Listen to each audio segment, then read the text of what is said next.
Hello বন্ধুরা, আমি প্রিয়াঙ্কা। আশা করি সবাই অনেক ভালো আছেন। আপনাদের ভালোবাসা পেলে এমন সব ভিডিও আরও উপহার পাবেন যেভাবে প্রতিদিন আমি দিয়ে আসছি। ভিডিওগুলো বানাতে অনেক কষ্ট হয়, আমি জানি। এই ভিডিওটি অনেক মানুষই দেখবেন। ভিডিওটি দেখার আগে সবার কাছে ছোট্ট একটা রিকোয়েস্ট করতে চাই। প্লিজ প্লিজ প্লিজ, যারা ভিডিওটি দেখবেন সবাই একটা করে অবশ্যই সাবস্ক্রাইব করে যাবেন যদি ইউটিউব থেকে দেখে থাকেন। আর ফেসবুক থেকে দেখে থাকলে অবশ্যই ফলো করে দিবেন। আর যারা আমাকে ভালোবাসে তারা সবাই একটা করে লাইক দিয়ে দেখিয়ে দিবেন। Love you all. এই রাজ, তোর প্যান্টের চেন খোলা। তোর দেখা যাচ্ছে, তাড়াতাড়ি ওটা ঠিক কর। তুমি এত লজ্জা কেন বলো? ছোট ভাইয়ের দেখতে তোমার লজ্জা করে না? উম, তুমি কেন আমার থেকে এভাবে তাকিয়ে আছো? আমার লজ্জা করতে যাবে কোন দুঃখে? তুই আমাকে দেখাতে পারিস এখানে তোর লজ্জা করে না, আর আমি এখানে আমার লজ্জা করবে কেন? এই, তোমার চোখ বন্ধ করো। তুমি একদম ফাজিল হয়ে গেছো। আপন চাচাতো ভাইয়ের প্যান্টের চেইন খোলা, আর সেটাও তুমি সবার সামনে এভাবে বলতে পারলে? এই বলে রাজ সেখান থেকে কোনো রকমে আড়ালে চলে গেল। আসলে বাড়িতে একটা পার্টি হচ্ছিল, আর সেখানেই বাড়ির সবাই উপস্থিত ছিল। তখনই রাজ সেখানে আসে। তাড়াহুড়ো করতে গিয়ে তার প্যান্টের চেন খোলা ছিল, ওটা সে খেয়াল করেনি। আর পার্টির ভেতরে প্রবেশ করতেই আশা সেটা দেখতে পেল এবং সবার সামনেই তাকে এই কথা বলল। এবং তখনই পার্টিতে থাকা সকল মানুষ রাজের দিকে তাকিয়ে থাকে। তাদের রাজ অনেকটা লজ্জা পেয়েছে, কিন্তু আশার তাতে কিছুই যায় আসে না। কারণ কেউ যদি নিজের শরীরের কাপড়ের খোঁজ না রাখতে পারে, তাহলে এতে অন্য কারো দোষ কেন হবে? রাজ প্যান্টের চেন ঠিক করে আবারও পার্টিতে আসলো। তখনই আশা তাকে দেখে হো হো করে হাসতে থাকলো আর বলল, কিরে, এখন প্যান্টের চেন ঠিক করে এসেছিস নাকি পার্টিতে আবার খুলে যাবে নাচানাচি করতে গিয়ে? তখন কিন্তু আবার আমাকে লুচ্চা বলতে আসিস না। দেখো আপু, এখন কিন্তু একদম বেশি বাড়াবাড়ি হয়ে যাচ্ছে বলে দিলাম। আমি তাড়াহুড়ো করে আসতে গিয়ে প্যান্টের চেইন খোলা ছিল, সেটা আমি দেখতে পাইনি, তাই বলে তুমি আমাকে এভাবে বলবে? এটা তো হয় না। হাজার হোক আমি তোমার ছোট ভাই বলে কথা। ছোট ভাইকে কেউ এভাবে অপমান করে? ওরে আমার পিচ্চি রে, বিয়ে করলে 2 বাচ্চার বাপ হয়ে যাবি, এখনো তুই পিচ্চি আছিস? এই শুনে এসব ফাজলামো মার্কা কথাবার্তা আমার সামনে আর কখনোই বলবি না। কারণ তুই খুব ভালো করেই জানিস ফাজলামো মার্কা কথাবার্তা আমি পছন্দ করি না। আমি যা বলি সাফ সাফ। হ্যাঁ, সেটাই তো। তাই বলে তুমি সবার সামনে আমার মান ইজ্জতের 12টা বাজিয়ে দেবে? আমার প্যান্টের চেন খোলা ছিল, সেটা তুমি আমাকে আড়ালে ডেকে নিয়ে বলতে পারতে। সেটা কি সবার সামনে বলার ছিল? এই বলে রাজ সেখান থেকে চলে গেল। এদিকে পার্টির আয়োজন শেষ হলে সবাই খাওয়া দাওয়া করে নিজেদের রুমে ঘুমাতে চলে গেল। আশা নিজের রুমে বসে কিছু কাজ করছিল। তখনই রাজ সেখানে আসলো আর বলল, আপু, আজ তোমার সঙ্গে ঘুমাবো। আমার রুমে গেস্ট ঘুমিয়েছে। আমার রুমে ঘুমানোর কোনো জায়গা নেই, তাই আম্মু বলেছে তোমার সঙ্গে ঘুমাতে। ঠিক আছে, সমস্যা নেই। তুই আমার সঙ্গে ঘুমাতে পারিস। তুই আমার ছোট ভাই বলে কথা। আচ্ছা, ঠিক আছে, তাহলে আমাকে ফ্লোরে বিছানা করে দাও। আমি ঘুমিয়ে পড়ি। খুব ঘুম পাচ্ছে। তাছাড়া কাল সকালে আবার কলেজে যেতে হবে। তা না হলে আবার সকাল সকাল ঘুম থেকে উঠতে পারবো না। তোকে ফ্লোরে কেন বিছানা করে দিতে হবে? আমার বিছানাটা যথেষ্ট বড়, দুই পাশে দুইজন ঘুমাতে পারবো। তাছাড়া এখন মোটামুটি শীত পড়েছে, ফ্লোরে ঘুমালে ঠান্ডা লেগে যাবে। তোর ফ্লোরে ঘুমানোর কোনো প্রয়োজন নেই। বিছানা করা আছে, তুই গিয়ে ঘুমিয়ে পড়। আমার একটু কাজ আছে, ওটা শেষ করে তারপর আমি ঘুমাবো। না, আমি তোমার সঙ্গে একই বিছানায় ঘুমাবো না। হাজার হোক তুমি একটা মেয়ে, আর তোমার মতো যুবতী একটা মেয়ের সঙ্গে আমি কোনোভাবেই একই বিছানায় ঘুমাতে পারি না। এই দেখ, এত পাকনা পাকনা কথা বলিস না। তোকে যেটা করতে বলেছি তুই সেটাই কর। তুই বিছানায় গিয়ে ঘুমা, তারপর বাকিটা আমি দেখছি। তাছাড়া ওই যে কোল বালিশটা দেখছিস, ওটা মাঝখানে দিয়ে ঘুমিয়ে পড়, তাহলে আর কোনো ঝামেলা হবে না। আসলে আশা যখন ঘুমায় তখন তার কোনো হুঁশ থাকে না। কিছুদিন আগে একবার তাদের বাড়িতে অনেক মেহমান এসেছিল, কোনো একটা অনুষ্ঠান উপলক্ষে। তখনও রাজকে সেম কাজটাই করতে হয়, মানে আশার রুমে এসে ঘুমাতে হয়। সে আশার বিছানায় ঘুমিয়েছিল, আর মাঝ রাত্রিরে হঠাৎ আশা তাকে জড়িয়ে ধরে আর তার গোপনাঙ্গে হাত দেয়। তারপর থেকে রাজ বরাবরের মতোই আশাকে এড়িয়ে চলে। তবে একটা সৌভাগ্যের কথা হলো, আশা ঘুমিয়েছিল আর সেটা খেয়াল করেনি, তাই সে সেটা কারো সামনে প্রকাশ করেনি। আর রাজের মানিজ্যত্ব রক্ষা পায়। কিন্তু এবার যদি সেরকম ট্রাই হয়, তাই রাজ ভয় পাচ্ছিল। তাই সে আশাকে বলে, আমি তোমার সঙ্গে একই বিছানায় ঘুমাবো না। আমি সোফায় ঘুমিয়ে যাচ্ছি। তুমি বিছানায় ঘুমিয়ে পড়ো। আমার কোনো প্রবলেম হবে না। দেখ, একদম বেশি কথা বলিস না, তাহলে কিন্তু আমি তোকে আমার রুমে থাকতেই দেব না। আমি তোকে যেটা বলছি সেটাই কর, চুপচাপ বিছানায় গিয়ে শুয়ে পড়। রাজ বুঝতে পারলো এখন যদি সে আশার কথা মেনে না নেয় তাহলে আশা তাকে এই রুমে ঘুমাতেই দেবে না। তাই সে আর কোনো উপায়ান্তর না পেয়ে বিছানার এক পাশে গুটি গুটি মেরে শুয়ে পড়ল। আর তার পাশেই খাটের মাঝ বরাবর কোলবালিশ রেখে দিল, যাতে আশা তাকে জড়িয়ে ধরতে আসলে কোলবালিশটাকে ধরে আর সে রেহাই পেয়ে যায়। তো ভিউয়ার্স, চলুন দেখা যাক শেষ পর্যন্ত কি হয়। তার আগে আপনাদের কাছে এই গল্পের নায়ক নায়িকার পরিচয় দিয়ে দেওয়া যাক। এতক্ষণ আপনারা যাদের কথোপকথন শুনলেন তারাই এই গল্পের নায়ক আর নায়িকা। গল্পের নায়িকার নাম আশা, সে চৌধুরী পরিবারের একমাত্র মেয়ে। আর নায়ক, সেও চৌধুরী পরিবারের একমাত্র ছেলে। আশার বাবা আর রাজের বাবা আপন দুই ভাই। তাদের কোনো বোন ছিল না, তাই তাদের বাবা মা মারা যাওয়ার আগে তাদেরকে বলেছিল যেন তারা দুই ভাই কখনোই পৃথক না হয়, মৃত্যুর আগ পর্যন্ত যেন একসাথেই থেকে যায়। তাই এখনো পর্যন্ত আলাদা খাওয়ার সিদ্ধান্ত নেয় না, তারা এখনো একসঙ্গে রয়েছে। আর দুই ভাই বিয়ে করার পর দুটো সন্তান হয়েছে, তারাই আশা আর রাজ। তো ভিউয়ার্স, চলুন কথা না বাড়িয়ে মূল গল্পের মধ্যে ফিরে আসি। আর বাকি পরিচয় পর্ব না হয় গল্পের মধ্যে থেকেই জেনে নেওয়া যাবে। রাজ ঘুমিয়ে পড়ে। তার প্রায় 1 ঘন্টা পর আশা বিছানায় যায় এবং বিছানার এক পাশে ঘুমিয়ে পড়ে। কিন্তু দুর্ঘটনা ঘটল তার ঠিক 2 ঘন্টা পর। আনুমানিক রাত 1টার মতো বাজে।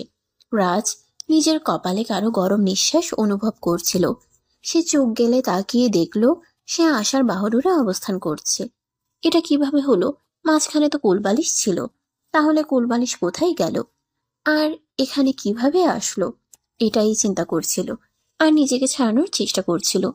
তখনই আশা ঘুম ঘুম চোখে বলে ওঠে, আরে কি ব্যাপার, কি সমস্যা তোর? এইভাবে নাড়াচাড়া করছিস কেন? এভাবে নাড়াচাড়া করলে কি ঠিকমতো ঘুমানো যায় নাকি? চুপচাপ শুয়ে থাক আর ঘুমাতে দে। আরে আপু, তুমি আমাকে জড়িয়ে ধরে আছো কেন? আমার তো নিঃশ্বাস নিতে কষ্ট হচ্ছে। প্লিজ আমাকে ছেড়ে দাও, নিজেই ঘুমাও আর আমাকেও ঘুমাতে দাও। এই শোন না, তোকে একটা কথা বলি, শুনবি? তুমি আবার আমাকে কি ভালো কথা বলবে বলো, শুনি। যদি ভালো লাগে তো শুনবো, আর না লাগে তো নাই। শোন না, আমরা ওগুলো করি যেগুলো বিয়ের পর বর বউ করে। আজ তো আমার এই রুমে শুধু তুই আর আমি, এখানে তো অন্য কেউ নেই। কেউ কিছু জানতেও পারবে না, শুধু তোর আর আমার মতেই থাকবে সবকিছু। আপু, তোমার কি মাথা খারাপ হয়ে গেছে? তুমি জানো এসব কি বলছো? আমি তোমার আপন চাচাতো ভাই। লজ্জা করছে না তোমার এসব কথা আমাকে বলতে? দূর, লজ্জা করবে কেন? এখন তো গার্লফ্রেন্ড বয়ফ্রেন্ড, এরা অহরহ এই সব কিছু করে থাকে, তাহলে আমার কেন লজ্জা করবে? তাছাড়া তুই তো জানিস আমি এখনো একটা বয়ফ্রেন্ড জুটাতে পারিনি, যার কারণে আমার খুব আফসোস লাগে। সে যাই হোক, ও ব্যাপারে আমার কোনো মাথা ব্যথা নেই। কিন্তু আমি তোমার আপন চাচাতো ভাই। তুমি আমাকে এসব কথা বলছো কি করে? কেউ নিজের আপন ভাইকে এসব কথা বলতে পারে? শোন, তুই আমার চাচাতো ভাই, তাছাড়া এখন বড় কোনো ব্যাপার না, চাইলেই সব হয়। চল না আমরা ওসব করি। এই বলে আশা নিজের হাত রাজের ওটার মধ্যে রেখে দেয় আর ইচ্ছে মতো মালিশ করতে থাকে। নীলের ওটা দাঁড়িয়ে একদম 6 ইঞ্চিতে পরিপূর্ণ হয়ে গেছে। আশা রাজকে জড়িয়ে ধরে ইচ্ছে মতো কিস করছে আর নিচে তার হাত চালাচ্ছে। রাজ তখন আর কোনোভাবেই নিজেকে ঠিক রাখতে পারছিল না দেখে আশার বাঁধন থেকে নিজেকে ছাড়াতে চাইছিল। কিন্তু কিভাবে একটা মেয়ে মানুষের শরীরে এত শক্তি থাকতে পারে? রাজ কোনোভাবেই আশা থেকে নিজেকে ছাড়াতে পারছিল না। আপু প্লিজ, তুমি আমাকে ছেড়ে দাও। তুমি আমার সঙ্গে এরকমটা করো না। তাহলে আমি আমার বউয়ের কাছে কি জবাব দেব? আমি তো নন ভার্জিন হয়ে যাব। তখন তো আমি আমার বউয়ের হক আদায় করতে পারবো না। তুই যদি চাস তাহলে আমি তোকে বিয়ে করব। তাছাড়া তুই হয়তো একটা কথা ভুলে গেছিস, ছোটবেলায় দাদু তোর আর আমার বিয়ে দিয়ে গেছেন। দেখো, ছোটবেলা চড়ুইভাতি খেলায় এসব অনেক কিছু হয়েই থাকে। সেই সব কিছুকে জীবনে ধরে রাখতে হয় না। তাছাড়া এখন তুমিও বড় হয়েছো আর আমিও বড় হয়েছি। আমাদের নিজেদেরকে বুঝবার মতো বয়স হয়েছে। তোমার রুচি আর আমার রুচি সম্পূর্ণ আলাদা। আমরা চাইলেও কখনোই দুজনের রুচিকে এক করতে পারবো না। সো ছোটবেলায় কি হয়েছে না হয়েছে সেসব কথা ভুলে যাও। বলে যেতাম, কিন্তু তোর মতো হ্যান্ডসাম সুদর্শন দেখতে একটা ছেলেকে কি করে ভুলে যাই বল? তুই তো দেখতে পুরাই আইটেম। তোর মতো আইটেম বয়কে কোনোভাবেই ভুলে যাওয়া সম্ভব নয়। আমি তোকে বিয়ে করতে চাই। আপু প্লিজ, ওসব কথা বন্ধ করো। আর আমাকে ছেড়ে দাও। বাড়ির কেউ দেখে ফেললে কিন্তু সর্বনাশ হয়ে যাবে। আর বাড়িতে অনেক গেস্ট রয়েছে, মান ইজ্জত তো যাবেই। কিন্তু আশা এইসব কথার কোনো পরোয়া না করে সে তার মতো করেই তার হাত আর ঠোঁট চালিয়ে যাচ্ছিল আর রাজকে উত্তেজিত করার চেষ্টা করছিল। অপরদিকে আশার প্রচেষ্টার কাছে রাজকে হার মানতে হলো। আশা নিজের চেষ্টায় সফল হলো এবং রাজের সঙ্গে শারীরিক সম্পর্ক স্থাপন করলো। আশার মনস্কামনা পূর্ণ হলে সেই রাজকে ছেড়ে দেয় এবং বিছানার একপাশে ক্লান্ত হয়ে শুয়ে পড়ে। তখন রাজ বলতে থাকে, তোমার রুমে ঘুমোতে আসাটাই আমার ভুল হয়েছে। তুমি আমার সঙ্গে এরকমটা করবে আমি কোনোদিন কল্পনাও করিনি। হাজার হোক তুমি আমার বড় বোন, এমনটা কিভাবে পারলে করতে? আমি যে আমার মনকে বাধা দিয়েও মানাতে পারছিলাম না, তাই তো এমনটা করলাম। দোষের কি আছে এতে? ছোটবেলা থেকে তো আমাদের বিয়ে ঠিক হয়ে আছে। কয়েকদিন পর না হয় ফ্যামিলিকে আমরা বলবো আমরা দুজন দুজনকে বিয়ে করতে চাই, তাহলে তো সব সমস্যার সমাধান হয়ে যাবে। আসলে সত্যি কথা এটাই যে তোমার মাথায় সমস্যা আছে। তোমার মাথায় সমস্যা না থাকলে তুমি এই কথাগুলি কখনোই বলতে পারবে না। তুমি একটা মেয়ে, কি করে তুমি ফ্যামিলির কাছে এসব কথা বলবে একবারও ভেবে দেখেছো? এখানে ভেবে থাকার কি আছে? তোর আর আমার বিয়ে ঠিক হয়ে আছে অনেকদিন আগে থেকেই। তাহলে এখানে এত চিন্তা করার কি আছে? ফ্যামিলিকে বলবো, ফ্যামিলি মেনে নেবে, দ্যাটস ইট। সত্যি, আমি যদি জীবনে কোনো একটা বড় ভুল করে থাকি তাহলে হলো তোমার রুমে ঘুমাতে আসা। এটাই আমার জীবনের সবচাইতে বড় ভুল। আমি যদি এখানে না আসতাম তাহলে আমার সঙ্গে এরকমটা হতো না। হ্যাঁ, আমিও তো সেটাই বললাম। তুই আসলে কেন আমার রুমে? আমি তো আর ইচ্ছে করে তোকে এখানে ডেকে আনিনি। তোকে দেখে আমি নিজেকে কন্ট্রোল করতে পারছিলাম না। এখানে আমার কি দোষ, তুই নিজেই বল। এদিকে সকাল হয়ে আসছিল তাই রাজ আর সেখানে বসে না থেকে রুম থেকে বের হয়ে চলে আসলো পার্কে। গিয়ে বেশ কিছুক্ষণ হাঁটাহাঁটি করলো। তারপর বাসায় এসে ফ্রেশ হয়ে ভার্সিটি যাওয়ার জন্য তৈরি হয়ে নিল।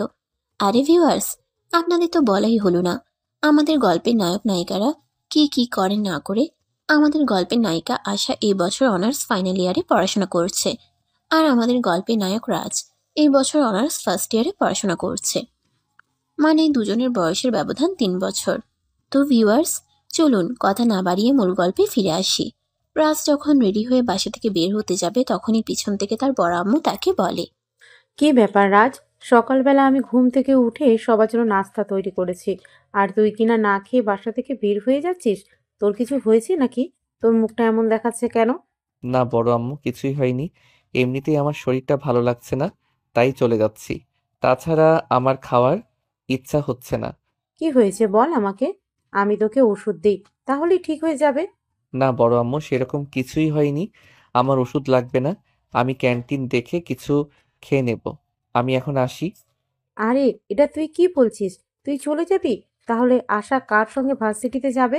তুই আশাকে তোর সঙ্গে নিয়ে যা। আজ আমি পারবো না, আপুকে বলে দিও বাসা থেকে গাড়ি নিয়ে ভার্সিটিতে চলে আসতে। আর হ্যাঁ, এখন থেকে আমি আর আপুকে আমার সঙ্গে নিয়ে যেতে পারবো না। আপুকে বলে দিও নিজের ব্যবস্থাটা নিজেই করে নিতে। তোমার মেয়েকে প্রতিদিন আমার সঙ্গে নিয়ে যেতে আমার ভালো লাগে না। এটা তুই কেমন ধরনের কথা বলছিস? আশা তোর বোন হয়, আর তাকে তুই তোর সঙ্গে নিয়ে যেতে পারবি না? কেন? এর পিছনে কারণ কি এটা আমাকে বল, আমি শুনি। কোনো কারণ নেই, আমি এমনিতেই নিয়ে যেতে পারবো না, তাই বললাম। এখন তোমরা কি করবে না করবে সেটা তোমাদের ব্যাপার, তবে আমি আর আশা আপুকে আমার সঙ্গে নিয়ে যাব না। এটাই আমার শেষ কথা। এই বলে রাজ আশার আম্মুকে আর কোনো কথা বলার সুযোগ না দিয়ে বাসা থেকে বের হয়ে বাইক নিয়ে সোজা ভার্সিটিতে চলে আসলো। ভার্সিটিতে আসতেই তার প্রেমিকা রিয়ার সঙ্গে তার দেখা হলো। কি ব্যাপার বেবি, তোমাকে এমন দেখাচ্ছে কেন? কোনো ব্যাপারে কি তোমার মন খারাপ নাকি? না, আসলে ব্যাপারটা সেরকম কিছু নয়, এমনিতেই মাথাটা একটু ব্যথা করছে, তাই আর কি। সত্য কথাটা বলল না, কারণ সত্য কথা বললে যদি আবার তার প্রেমিকা তার সঙ্গে সম্পর্ক ছিন্ন করে নেয় তখন কি হবে। আসলে রাজ তার প্রেমিকাকে অনেক ভালোবাসে, তাই সে কথাটাকে এড়িয়ে মিথ্যা কথা বলল। তাহলে চলো, ক্যান্টিনের ফার্মেসি থেকে তোমাকে মাথা ব্যথার ট্যাবলেট কিনে দিই, খেলেই ঠিক হয়ে যাবে। না, সেটার কোনো প্রয়োজন হবে না। আমি বাসা থেকে আসার সময় রাস্তায় ফার্মেসি থেকে মাথা ব্যথার ট্যাবলেট কিনে খেয়ে নিয়েছি। আশা করি কিছুক্ষণের মধ্যেই কমে যাবে। চিন্তার কোনো কারণ নেই। তোমার কি অবস্থা? তুমি কেমন আছো? এই তো আলহামদুলিল্লাহ, আল্লাহর অশেষ রহমতে ভালোই আছি। রাজ, তোমাকে একটা কথা বলার ছিল। হ্যাঁ বলো না, কি বলবে?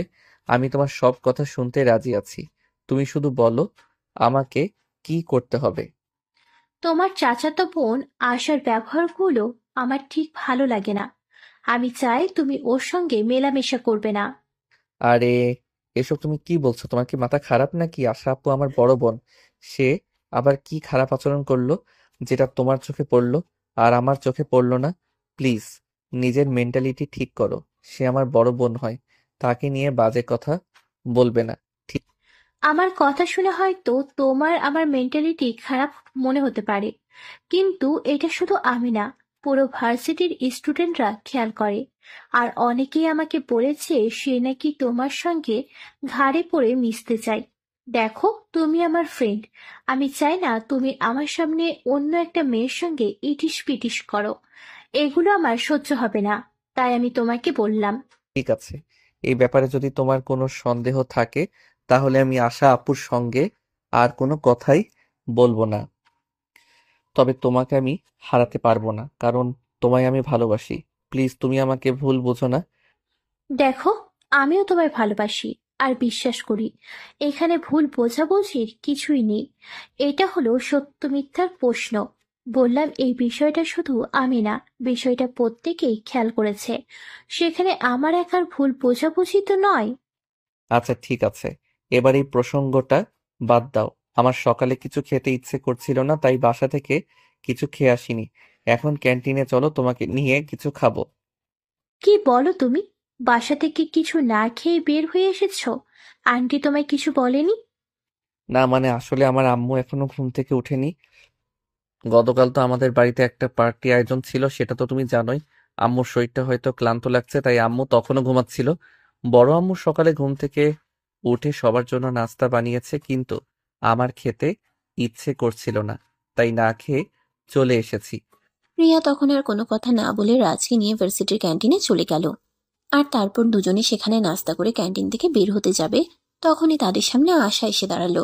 আর তারপরেই বলতে লাগলো, কিরে, তোর এত বড় সাহস!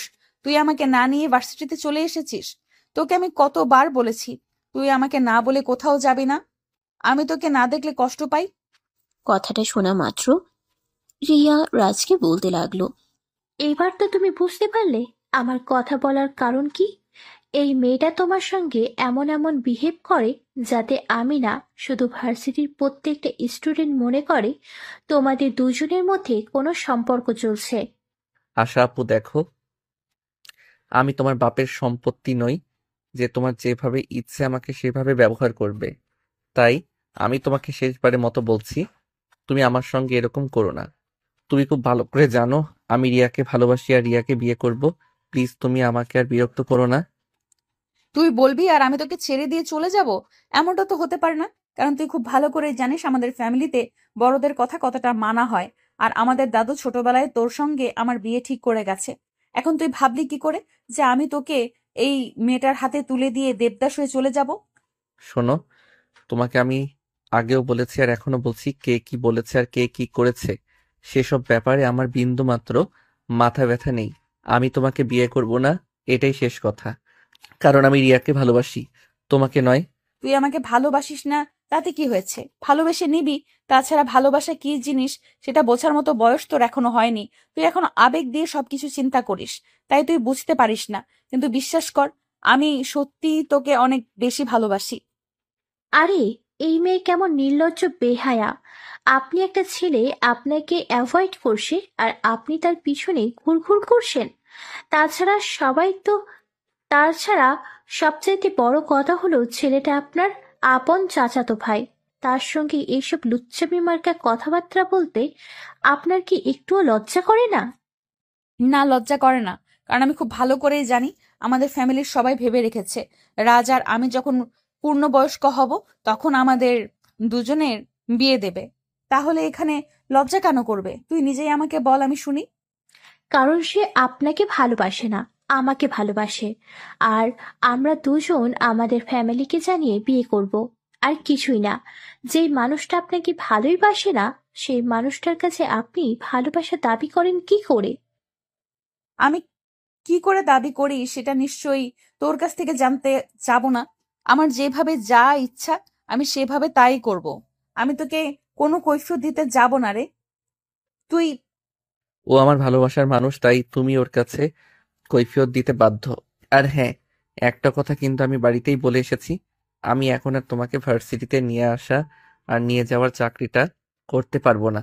তুমি নিজের ব্যবস্থা নিজে করে নাও, আর আমার পিছনে ঘুরঘুর করো না। এই বলে রাজ সেখানে আর এক মুহূর্ত দেরি না করে রিয়াকে হাত ধরে টানতে টানতে সেখান থেকে ক্লাসে চলে গেল। ক্লাসে আসতে না আসতেই রিয়া তাকে বলতে লাগলো, রাজ চলো আমরা বিয়েটা করে ফেলি।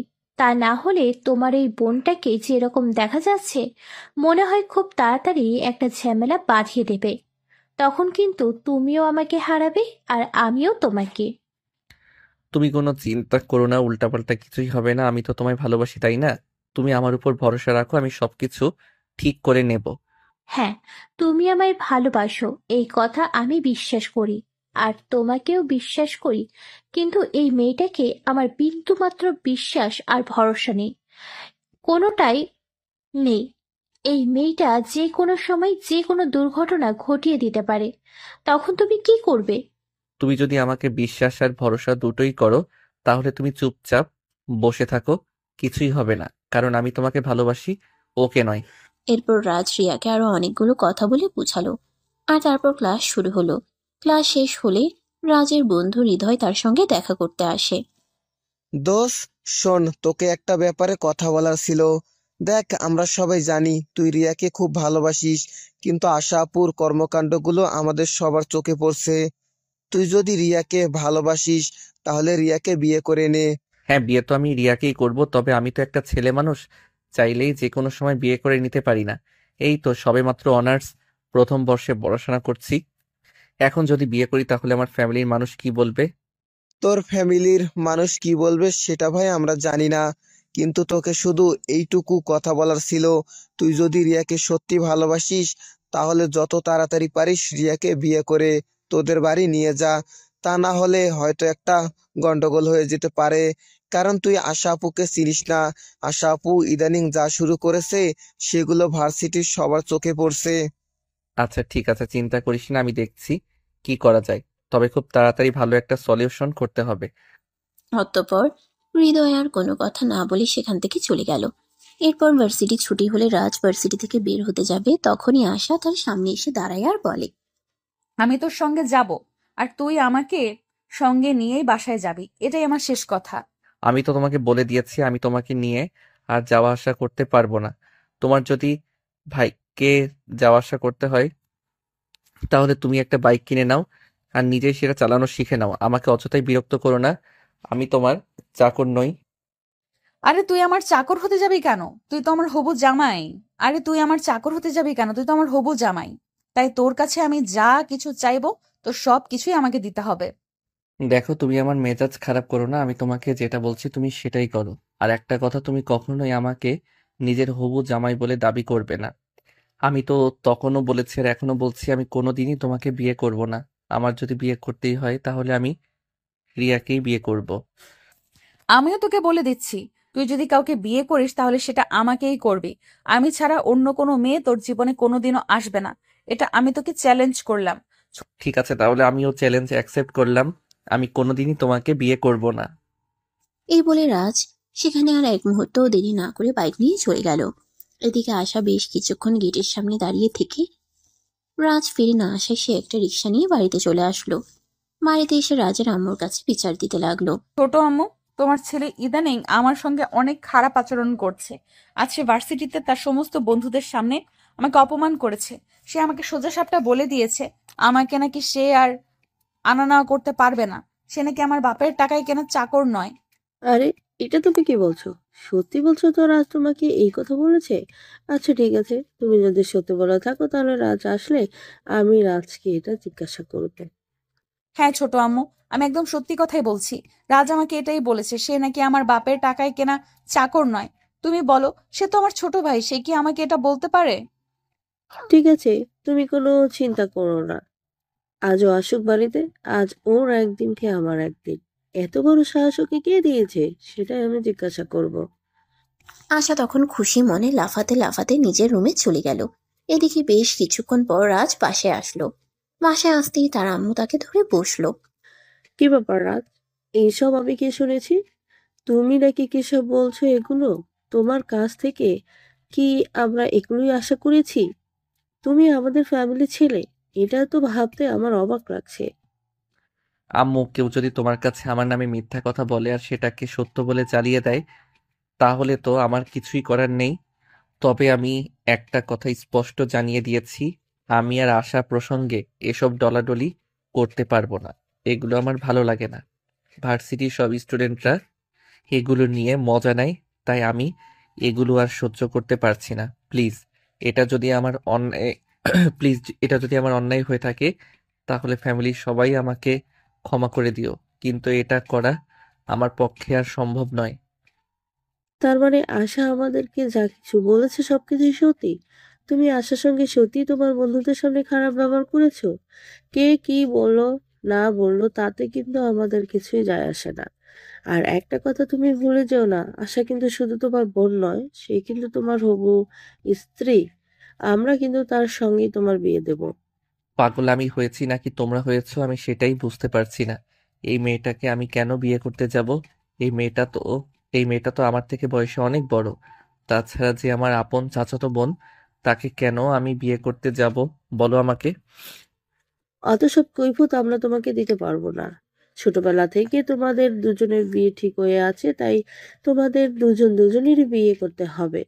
আর যদি তুমি আশা ছাড়া অন্য কোনো মেয়েকে বিয়ে করে এই বাড়িতে নিয়ে আসো, তাহলে আমরা ভুলে যাব যে তুমি আমাদের সন্তান, আর এই ফ্যামিলি তোমাকে ত্যায্য করবে। ঠিক আছে, তাহলে তাই হোক। আজ থেকে তোমরা ভুলে যাও যে তোমাদের একটা সন্তান ছিল। কিন্তু তারপরেও আমি এই মেয়েটাকে মেনে নিতে পারবো না। আমি আজ এবং এই মুহূর্তে এই বাড়ি থেকে চলে যাচ্ছি।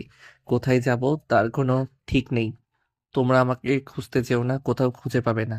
এই বলে রাজ সোজা নিজের রুমে চলে আসলো।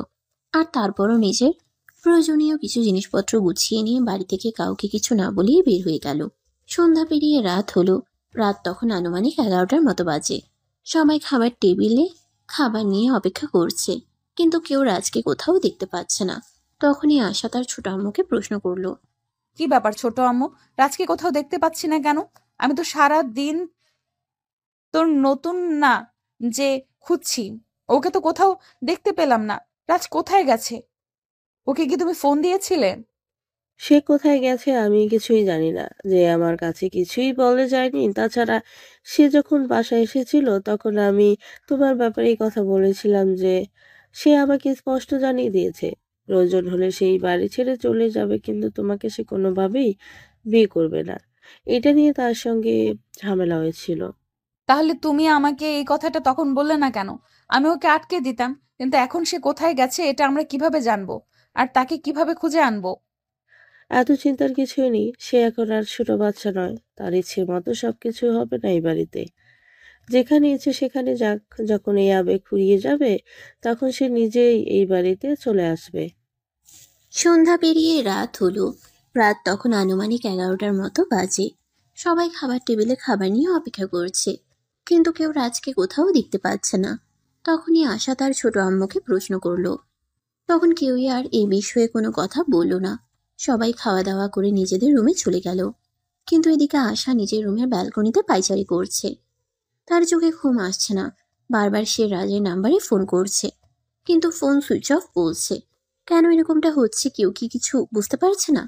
অপরদিকে রাজ বাসা থেকে বের হয়ে তার বন্ধু হৃদয়ের বাড়িতে উঠে, আর সেখানেই তার সঙ্গে কথোপকথন। হৃদয়, আমি সিদ্ধান্ত নিয়েছি আমি আর এই বাড়িতে থাকবো না, এই শহরেই থাকবো না। এখান থেকে দূরে কোথাও চলে যাব। যদি আমার ভালোবাসা সত্য হয় তাহলে তো রিয়া আমার জন্য অপেক্ষা করবে আর আমি ফিরে এসে তাকে বিয়ে করব। কিন্তু যদি রিয়া অপেক্ষা না করে তাহলে বুঝবো সে আমার ভাগ্যে ছিল না। কিন্তু এই বাড়িতে থাকা আমার আর হবে না। দোষ, এভাবে হুটহাট করে সিদ্ধান্ত নেওয়াটা আমার মনে হয় ঠিক হচ্ছে না।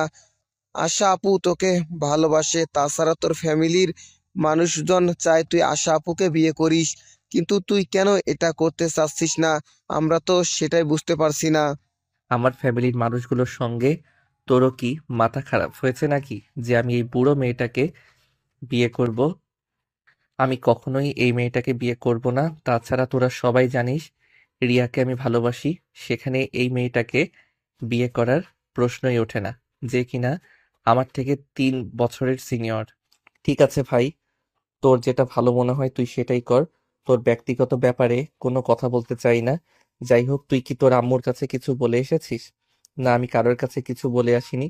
কেউ যখন আমার কথা চিন্তা করবে না, তাহলে আমি কেন তাদের কথা চিন্তা করতে যাব?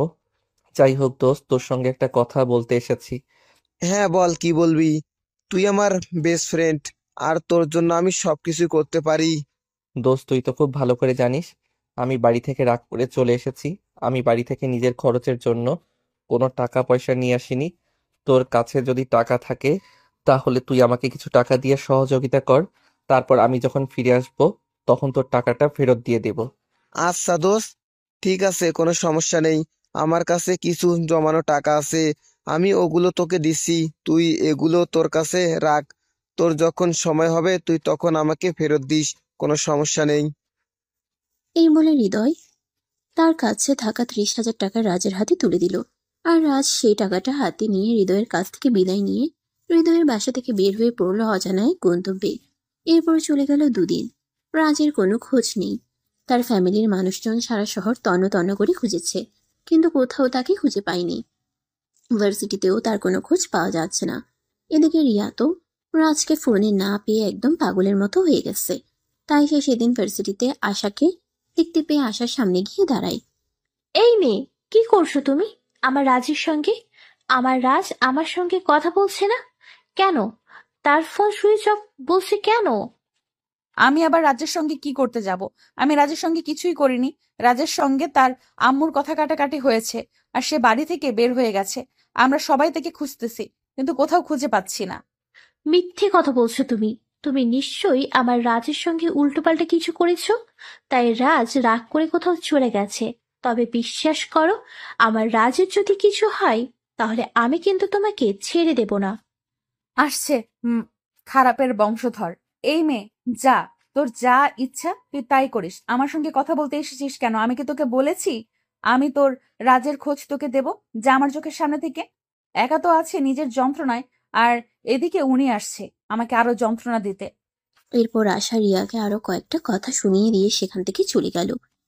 বাড়িতে সবার মাথায় একটা চিন্তাই ঘুরপাক খাচ্ছে। রাজ তো কখনোই এভাবে কাউকে কিছু না বলে কোথাও যায় না। তবে এবার কোথায় গেল? তাছাড়া তার ফোন কেন অফ? এইসব চিন্তা করে কেউই কোনো কুল কিনারা পাচ্ছে না। অপরদিকে রাজ চট্টগ্রাম চলে এসেছে। ওখানেই একটা ভার্সিটিতে ভর্তি হয়েছে। 2 দিন ধরে ক্লাস করছে। সেখানে এসেই তার একজনের সঙ্গে পরিচয় হয়। দেখো, তুমি তো খুব ভালো করেই জানো আমি এখানে নতুন এসেছি। এখানে আমার চেনা জানা কেউ নেই, তাই আমি কি বন্ধু হিসেবে তোমার কাছ থেকে একটু সহযোগিতা পেতে পারি? হ্যাঁ, বলো, আমি তোমাকে কিভাবে সহযোগিতা করতে পারি?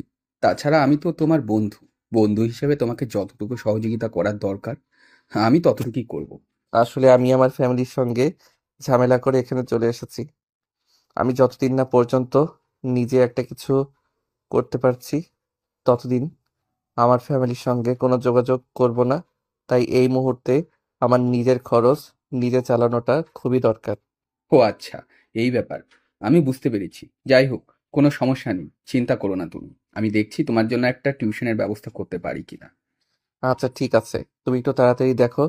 আসলে আমি যে টাকাগুলো নিয়ে এসেছি এগুলো তো আর বেশি দিন যাবে না। ভার্সিটির ভর্তি থেকে শুরু করে রুম নেওয়া, নিজের প্রয়োজনীয় কিছু জিনিস কিনা, ওগুলোতে অনেক টাকাই খরচ হয়ে গেছে। তাই তাড়াতাড়ি টাকা উপার্জন করাটা আমার জন্য খুব প্রয়োজন। ঠিক আছে বন্ধু, তুমি কোনো চিন্তা করো না। আমি দেখছি তোমার ব্যাপারটা। আমি যতক্ষণ আছি ততক্ষণ তোমার কোনো চিন্তা নেই। ইনশাল্লাহ একটা ব্যবস্থা হয়ে যাবে। অতঃপর রাকিবের কাছ থেকে বিদায় নিয়ে রাজ পাশে চলে আসলো। তারপরও নিজের জন্য কিছু খাবার তৈরি করে নিল। খাওয়া দাওয়া শেষ হলে পড়াশোনা শেষ করে সে ঘুমিয়ে পড়ল। পরদিন সকালে আবার ভার্সিটি যেতে হবে। ঘুম থেকে উঠে এসে নাস্তা বানিয়ে নাস্তা করে তারপর ভার্সিটি যাওয়ার জন্য তৈরি হয়ে নিল। তারপর বাসা থেকে বের হয়ে হাঁটতে হাঁটতে ভার্সিটিতে চলে গেল। এখন তো আর তার বাবার টাকায় কেনা বাইক নেই, তাহলে সে কিসে করে ভার্সিটি যাবে? এখন তো হেঁটে যাওয়া ছাড়া আর কোনো উপায় নেই। ভার্সিটিতে এসে পৌঁছাতেই তার বন্ধুরা রাকিবের সঙ্গে তার দেখা হয়ে গেল। বন্ধু, তোমার জন্য একটা খুশির খবর আছে। তোমার একটা টিউশনের ব্যবস্থা হয়ে গেছে। ওখানে আমি আঙ্কেলের সাথে কথা বলেছি। ওনার মেয়েকে তোমার 4টা সাবজেক্ট পড়াতে হবে। 4টা সাবজেক্টের জন্য উনি তোমাকে প্রতি মাসে 8,000 টাকা দেবে। হ্যাঁ দোস্ত, আমি একদম সত্য কথাই বলছি। আমি আঙ্কেলের সঙ্গে কাল রাত্রে কথা বলেছিলাম। আর তারপর তোমার ব্যাপারে বলতেই উনি রাজি হয়ে গেলেন। হ্যাঁ, যাই হোক, তুমি চাইলে কিন্তু আজ বিকাল থেকেই পড়ানো শুরু করতে পারো। সত্যি বলছো কার সাবজেক্টের জন্য আমাকে 8,000 টাকা দেবে? সেটার বলতে নাকি? তুমি তো আমার বর্তমান অবস্থাটা বুঝতেই পারছো। তাই আমি যত তাড়াতাড়ি একটা কাজ শুরু করতে পারি আমার জন্য ততটাই ভালো। ঠিক আছে, তাহলে ভার্সিটি ছুটি হলে আমি তোমাকে আঙ্কেলের বাসায় নিয়ে যাব। আর তারপর সবকিছু বুঝিয়ে দিয়ে আসবো, কেমন? এই বলে তারা দুজনে ক্লাসরুমে চলে গেল। এদিকে ভার্সিটি ছুটি হতেই রাকিব রাজকে নিয়ে তার আঙ্কেলের বাসায় চলে গেল। কলিং বেল চাপ দিতেই একজন মধ্যবয়স্ক লোক এসে দরজা খুলে দিলেন। রাকিব তাকে সালাম দিয়ে বলল, আসসালামু আলাইকুম আঙ্কেল, এই হলো রাজ, আপনার মেয়েকে এই পড়াবে। ওয়ালাইকুম আসসালাম বাবা। আচ্ছা ঠিক আছে, তুমি ওকে নিয়ে ড্রয়িং রুমে এসে বসো, আমরা বসে কথা বলি। এই বলে রাজ আর রাকিব দুজনেই ড্রয়িং রুমে সোফায় এসে বসলো। আর তারপর তিশার আব্বুর সঙ্গে কথা বলতে থাকলো। তা বাবা, তুমি কি রাকিবের কাছ থেকে কোনো কিছু জানতে পেরেছো? আমি রাকিবকে বলেছিলাম তুমি যদি আমার মেয়েকে 4টা সাবজেক্ট পড়াও তাহলে আমি তোমাকে মাসে 8,000 টাকা দেবো। হ্যাঁ আঙ্কেল, রাকিবের কাছ থেকে আমি এই ব্যাপারে শুনেছি। আমি রাজি আছি। ঠিক আছে, কোনো সমস্যা নেই। আপনারা চাইলে আমি আরো বেশি সাবজেক্টও পড়াতে পারি। আসলে এই মুহূর্তে টাকা আমার খুব বেশি প্রয়োজন। হ্যাঁ, আমি তোমার ব্যাপারে শুনেছি, আর আমি একটা সিদ্ধান্ত নিয়েছি, জানি না তুমি সেটা সঠিক মনে করবে কিনা। আঙ্কেল, আপনি আমার বাবার বয়সী। আপনি আমার বাবার মতো আমার ব্যাপারে যে কোনো সিদ্ধান্ত নিতে পারেন। বলেন আপনি কি সিদ্ধান্ত নিয়েছেন? আসলে তুমি যেহেতু এখানে নতুন এসেছো আর টাকা পয়সা তোমার খুবই প্রয়োজন, তাই বলছিলাম কি আমার বাসায় নিচতলায় একটা ছোট রুম ফাঁকা আছে, তুমি চাইলে ওখানে থাকতে পারো। আমি তোমার কাছ থেকে কোনো টাকা নেব না। তাছাড়া আমাদের বাসায় অনেকগুলো মানুষ, প্রতিবেলায় 2-1 জনের খাবার নষ্ট হয়। তুমি চাইলে আমায় তোমাকে ফ্রিতে খাওয়াটাও দিতে পারি, যদি তুমি কিছু মনে না করো তো। কথাগুলো শুনে রাজ অনেকটাই খুশি হয়েছিল। আসলে এগুলো তার কাছে মেঘ না চাইতেই বৃষ্টি হওয়ার মতো। তাই সে তিশার আব্বুর কথায় রাজি হয়ে গেল আর বলল, ঠিক আছে আঙ্কেল, কোনো সমস্যা নেই। আপনি সবকিছুর ব্যবস্থা করুন, আমি আপনার প্রস্তাবে রাজি। সত্যি আপনার মতো পরোপকারী মানুষ হয় না। সত্যি আপনি একজন ভালো মনের মানুষ, আর আপনার প্রতি আমি সারা জীবন কৃতজ্ঞ থাকব। ঠিক আছে বাবা, তাহলে আজ পড়াতে হবে না। তুমি রাকিবকে নিয়ে তোমার প্রয়োজনীয় সব জিনিসপত্র নিয়ে আজকেই ওখানে চলে আসো। আমি সকালবেলা দারোয়ানকে দিয়ে ওই রুমটা পরিষ্কার করে রাখছি তোমার জন্য। দোস্ত, তাহলে তো তোর সবকিছুর ব্যবস্থা হয়ে গেল। আঙ্কেল সত্যি আপনার প্রতি অনেক কৃতজ্ঞ। আপনি আমার বন্ধুটার সমস্যা এভাবে বুঝবেন আমি সেটা ভাবতেও পারি। বাবা ধন্যবাদ দেওয়ার কিছুই নেই, আসলে মানুষ মানুষের জন্য। ছেলেটা এখন বিপদে পড়েছে, এখন উচিত তার পাশে একজন মানুষ, আমি সেই মানুষটা হয়ে দাঁড়াতে চাই। এইটুকুই, আর কিছুই না। ঠিক আছে আঙ্কেল, তাহলে আমি আজকেই রাজের সমস্ত জিনিসপত্র আর রাজকে আপনার কাছে দিয়ে যাচ্ছি। এখন তাহলে আসি, কেমন? এই বলে আর রাকিব রাজ দুজনে রাজের ভাড়া নেওয়ার নতুন ভাষাটাই আসল। আর সেখান থেকে রাজের সমস্ত জিনিসপত্র নিয়ে তিশাদের বাসায় চলে গেল। তারপর সবকিছু গোছগাছ করে নিয়ে রাকিব তার কাছ থেকে বিদায় নিয়ে নিজের বাসায় চলে গেল। দোস্ত, এখন তো সবকিছুর ব্যবস্থা হয়ে গেল, তাহলে এখন আমি আসি। আর যদি কোনো সমস্যা হয় তাহলে আমাকে জানাবি, কেমন? আমি আঙ্কেলকে বলে সেটা সমাধান করে দেবো। আঙ্কেল সত্যি অনেক ভালো মনের মানুষ রে। আশা করি তোর সমস্যাটা বুঝতে পারবে, বুঝেছিস? দোস্ত, এখন আর মনে হয় কোনো সমস্যা হবে না। সব সময় তো সমাধান হয়ে গেল। ফ্রিতে থাকতে পারছি, ফ্রিতে খেতে পারছি, সেই সাথে 8,000 টাকা বেতন পাচ্ছি। তাহলে আর সমস্যা থাকবে কোথায়? আচ্ছা দোস্ত, ঠিক আছে, তাহলে আমি আসি। নিজের প্রতি খেয়াল রাখিস। আর একটা কথা বলে যাই, ছাত্রীর প্রেমে আবার পড়িস না যেন। ধুর পাগল, তোর কি মাথা খারাপ নাকি? আমি আমার নিজের ছাত্রীর সঙ্গে প্রেম করতে যাব? আমার চরিত্র এতটাও খারাপ হয়নি। তাছাড়া তোকে তো আমি বলেছি আমি রিয়া নামের একটা মেয়েকে খুব বেশি ভালোবাসি। আমি যেদিন পড়াশোনা শেষ করে নিজে একটা চাকরি করতে পারবো সেদিন আমি রিয়ার কাছে ফিরে যাব।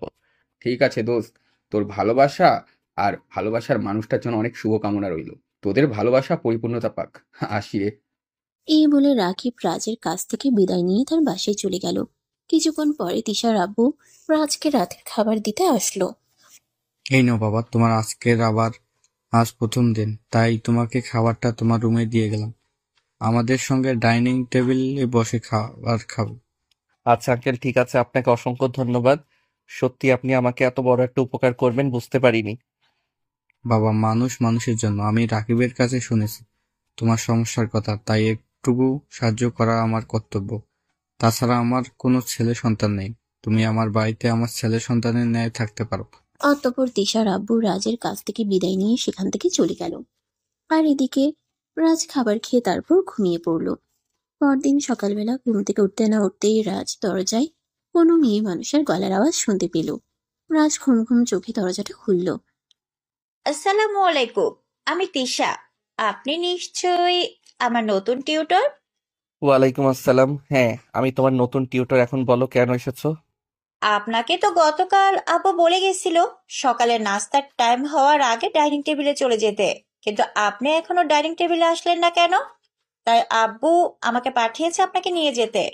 ও আসলে গতকাল রাতে আমার একটু কাজ ছিল, ওটা শেষ করে ঘুমোতে দেরি হয়ে গেছে, তাই সকালবেলা ঘুম ভাঙছিল না। ঠিক আছে, তুমি যাও, আমি 5 মিনিটের মধ্যে ফ্রেশ হয়ে তারপর আসছি। ঠিক আছে, আপনি কিন্তু তাড়াতাড়ি চলে আসবে। আমরা সবাই নাস্তা দিলে আপনার জন্য অপেক্ষা করছি। এই বলে তিশা সেখান থেকে চলে গেল।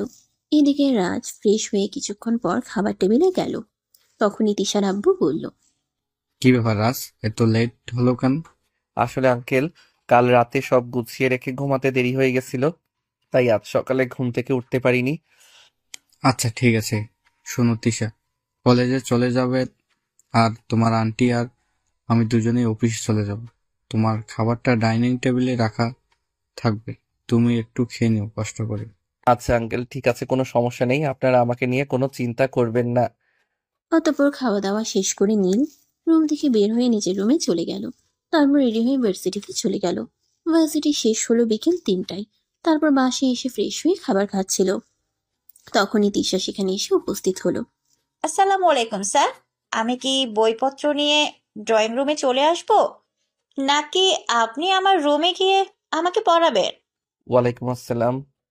তুমি তোমার বইগুলো নিয়ে ড্রয়িং রুমে চলে আসো, আমি ড্রয়িং রুমে বসেই তোমাকে পড়াবো। আচ্ছা স্যার, ঠিক আছে, কোনো সমস্যা নেই। তাহলে আপনি খাবারটা শেষ করুন, আমি এক্ষুনি আসছি। আচ্ছা ঠিক আছে, তুমি এক্ষুনি চলে আসো, আমার খাওয়া প্রায় শেষ হয়ে এসেছে। কিছুক্ষণ পর তিশা ড্রয়িং রুমে চলে আসলো। আর রাজ তিশাকে পড়ানো শুরু করলো। এভাবেই চলছিল দিনগুলো। হঠাৎ একদিন তিশা রাজকে বলল, স্যার, আমি আপনাকে একটা কথা বলতে চাই, আপনি যদি অনুমতি দেন। হ্যাঁ বলো না, তুমি কি বলবে? আসলে স্যার, আমি আপনার কাছ থেকে আমার ব্যক্তিগত ব্যাপারে একটা সাহায্য চাই। আপনি কি আমাকে সাহায্য করবেন? তোমার ব্যক্তিগত ব্যাপারে আমি তোমাকে কিভাবে সাহায্য করতে পারি? তুমি আগে বলো বিষয়টা কি, তারপর আমি ভেবে দেখবো তোমাকে সাহায্য করতে পারবো কিনা। স্যার, আসলে বিষয়টা সেরকম কঠিন কিছু নয়। আমি আপনাকে খুলে বলি, আমার বন্ধু রাকিব, সে আমাকে পছন্দ করে আর আমিও তাকে পছন্দ করি, কিন্তু আমাদের মধ্যে এখনো প্রেম ভালোবাসার মতো সম্পর্ক তৈরি হয়ে ওঠেনি। কারণ সেও আমাকে দূর থেকে ফলো করে, আর আমিও তার মনের ভাব থেকে বুঝতে পারি সে আমাকে ভালোবাসে, কিন্তু সেটা প্রকাশ করে না। আর আমিও মন থেকে তাকে অনেকটাই ভালোবাসি, কিন্তু আমিও তার কাছে এটা প্রকাশ করি না। এই ব্যাপারে আপনার কাছ থেকে সহযোগিতা চাই। দেখো, এটা আমার দ্বারা সম্ভব না। আমি তোমার টিচার, তোমার বাবা আমাকে রেখেছেন তোমাকে পাঠ্য বই শিক্ষা দেওয়ার জন্য, এসব শিক্ষা দেওয়ার জন্য নয়। প্লিজ স্যার, আপনি না করবেন না। আজ যদি আমার জায়গায় আপনার নিজের বোন থাকতো, তাহলে আপনি কি করতেন? প্লিজ আমাকে অন্তত নিজের বোন মনে করে এইটুকু সহযোগিতা করুন। I am sorry. প্রথমত, আমার নিজের কোনো বোন নেই, আর দ্বিতীয়ত আমি তোমার শিক্ষক। আমি তোমাকে এ ব্যাপারে কোনো সহযোগিতা করতে পারবো না। আর তুমি যদি বেশি বাড়াবাড়ি করো, তাহলে আমি আঙ্কেলকে সব বলে দেব। স্যার প্লিজ, আমি রাকিবকে খুব বেশি ভালোবাসি। আমি চাই না সে আমার জীবনে আসার আগে অন্য কোনো মেয়ে তাকে আমার থেকে ছিনিয়ে নিয়ে যায়। প্লিজ স্যার, আপনি আমাকে এইটুকু সহযোগিতা করুন। স্যার, আমি জানি সেও আমাকে ভালোবাসে। আপনি কি চান আপনার বন্ধু নিজের ভালোবাসার মানুষটাকে হারিয়ে ফেলুক? ঠিক আছে, আমি রাকিবের সঙ্গে কথা বলে তারপর তোমাকে জানাবো।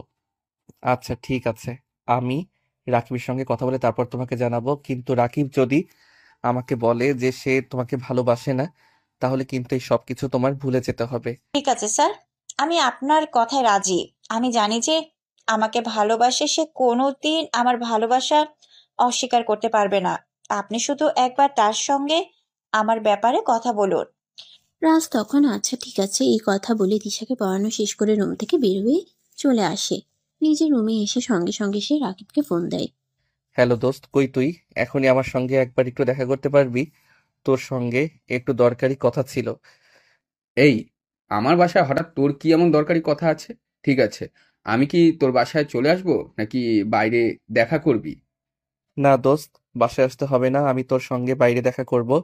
তুই একটা কাজ কর, বাসার সামনে যে একটা চায়ের দোকান আছে ওখানে এসে বস, তারপর আমি তোর সঙ্গে কথা বলি। আচ্ছা দোস্ত, ঠিক আছে, কোনো সমস্যা নেই, আমি এক্ষুনি চলে আসছি। কিন্তু এইটা বুঝতে পারছি না আমার সঙ্গে তোর কি এমন দরকারি কথা পড়ে গেল যে এক্ষুনি সেটা বলতে হবে। আচ্ছা তুই বের হ, আমি আসছি, কেমন? এই বলে রাকিব ফোনটা কেটে দিল। সে বিছানায় শুয়ে ছিল। বিছানা থেকে উঠে তারপর রেডি হয়ে বাইরে চলে আসলো।